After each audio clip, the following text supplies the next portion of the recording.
C'est vrai, ce n'est pas un cadre vraiment idéal pour les enseignements-apprentissages, mais toutes les écoles en brousse ont commencé par cette étape. Nous ne serons pas les premiers, nous ne serons pas les derniers. Nous pensons qu'ici, on ne veut pas désespérer et qu'on pense que l'État ou bien d'autres partenaires nous aideront à réussir ce pari. Les attentes sont très nombreuses. Ici, au niveau de ce collège, nous avons un problème d'infrastructure, à savoir des salles de classe, le bloc administratif et d'autres commodités pour permettre aux élèves de pouvoir bien apprendre. Mais, en fait, on ne désespère pas. Déjà au niveau de l'inspection d'académie, l'inspecteur au nom du Sérail a tout fait pour que nous soyons inscrits dans le lot des écoles qui sont dans un cadre qui n'est pas des meilleurs et que ces écoles-là puissent avoir des bâtiments, des classes fonctionnelles, des classes dignes de ce nom qui permettront de pouvoir faire des enseignements apprentissage. Donc, sous peu, je le connais, c'est quelqu'un qui ne dit pas ce qu'il ne peut pas faire, mais de vive voix, il m'avait promis de me donner 6 salles de classe. Et ces 6 salles de classe, sous peu, si je ne meurs pas d'ici là, je souhaite être encore là, je pense que ces classes-là seront construites.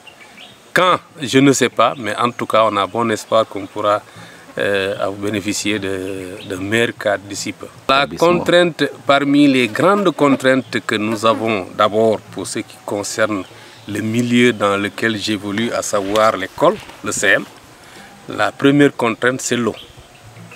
Nous n'avons ni eau, ni point d'eau.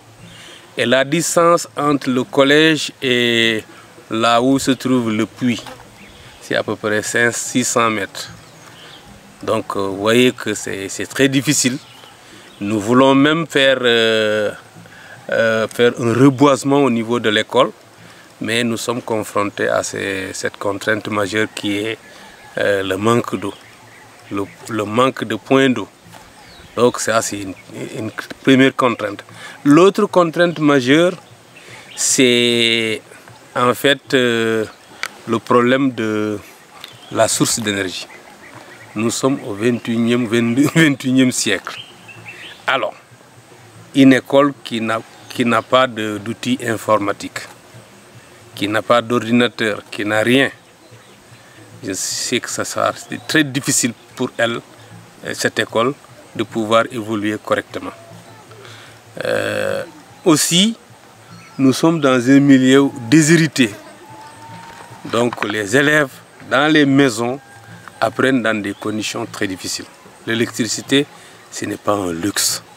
Ça fait partie des leviers du développement d'une nation. Et il manque ici dans ce village. Et dans ce village-là, il n'y a pas d'électricité. Il y a d'autres possibilités de trouver de l'électricité à travers ce qu'on appelle le solaire.